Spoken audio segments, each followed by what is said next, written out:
Hello, and thank you so much for joining me for this WNCT Now digital news update. I'm Emily Severidge, live in the WNCT digital studio.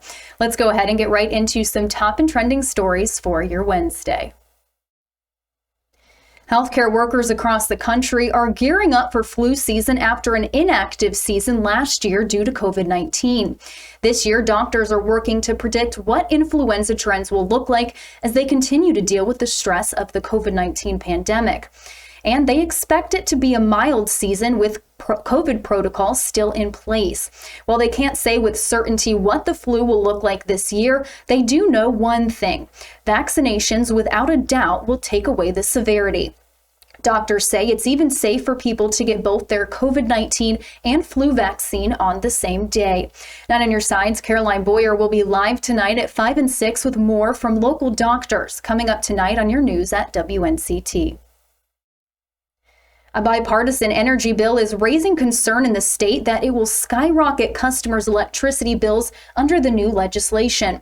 Governor Roy Cooper, along with Republican and Democratic leaders, are backing the bill after months of talks with Duke Energy that would move the state towards clean energy.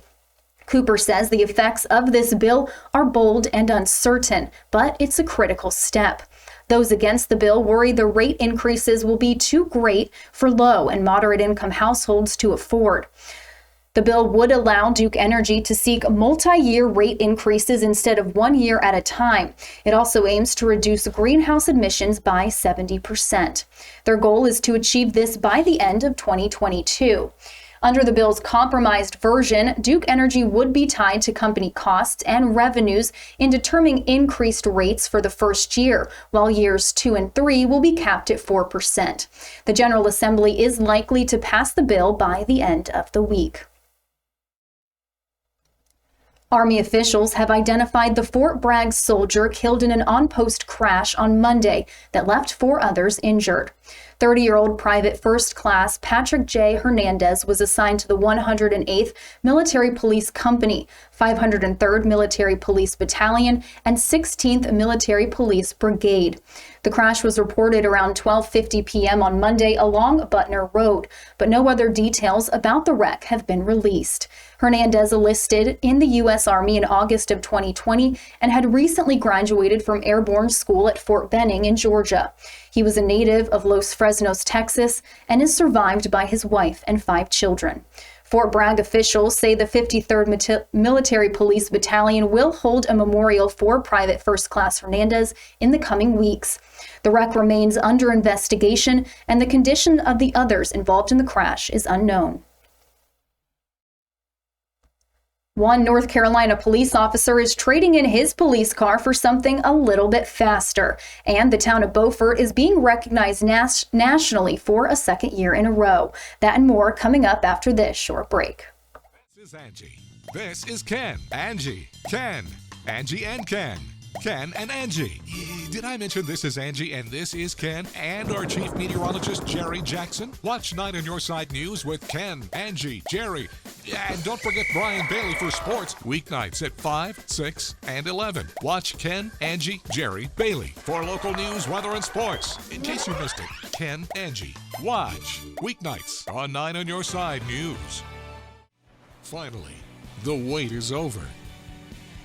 Storm Team 9 is here.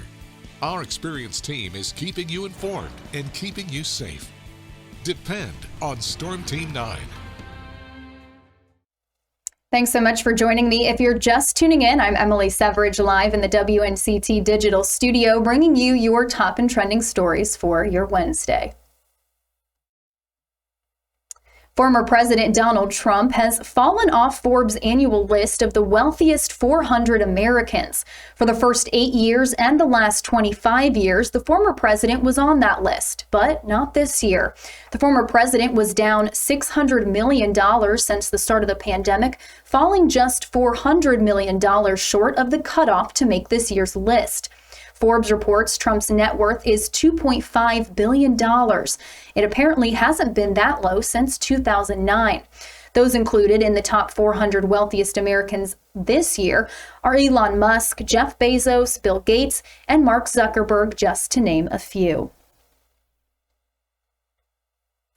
And a unique story out of Charlotte, the first police officer to race in NASCAR. He works for the Gastonia Police Department, and now he's trading in his police car for something just a little bit faster. Destiny McKeever from our sister station in Charlotte reports.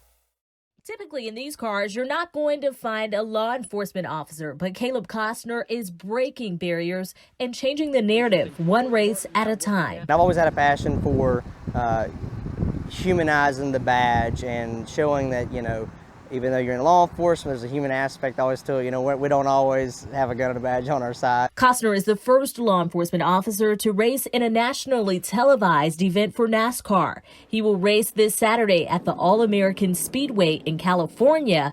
And back in September, he hit the track in Oregon at the Arca Menard Series. Just getting to do it at 170, 200 mile an hour at times. So it's pretty cool to have that opportunity to represent law enforcement and to have the support that I've had to get to this point. But not only is Costner getting to race, he's getting to do so with the support of the Gaston County community. Tonight, he'll be honored by the Honey Hunters baseball team, one of his new sponsors. It's very, very exciting. Tremendous opportunity to partner with a gentleman who does a lot for the community, obviously keeps the community very safe in his role as a sheriff here in Gaston County. And when the opportunity was presented to us, we wanted to jump all over it. Not only is the community behind Costner, Costner is behind the community. He says his mission in all of this is to show the human element of policing. It's a huge opportunity. I don't take it for granted, and I'm blessed to be here. Destiny McKeever, Fox 46. USA Today has nominated the town of Beaufort to be the 2021 Best Small Town for Adventure. Last year, USA Today's 10 Best crowned the small coastal town of Beaufort the 2020 Best Small Town for Adventure in America. Each town in the running has a population of fewer than 25,000 people. The top 10 winners will be determined by a public popular vote. The current poll has Beaufort sitting at number 4 with Savannah, Illinois at the top spot. You can vote once per day until voting ends on Monday, October 25th at noon. The winners will be announced at the end of November. You can find the link to vote on our website, WNCT.com. Boone is the only other North Carolina town to make the list. Beaufort has also been named the South's best small town by Southern Living, America's favorite town by Travel and Leisure, coolest small town in America by Budget Travel, and the best yachting town in America by Yachting Magazine. Well, that is going to wrap up this WNCT Now digital news update. I'm Emily Severidge, and we have more news coming up for you tonight on our broadcast at 5, 6, 10, and 11, so be sure and stay tuned for those, for all your top and trending stories, not only here in the East, but nationwide. Thanks so much for listening, and we'll see you next time.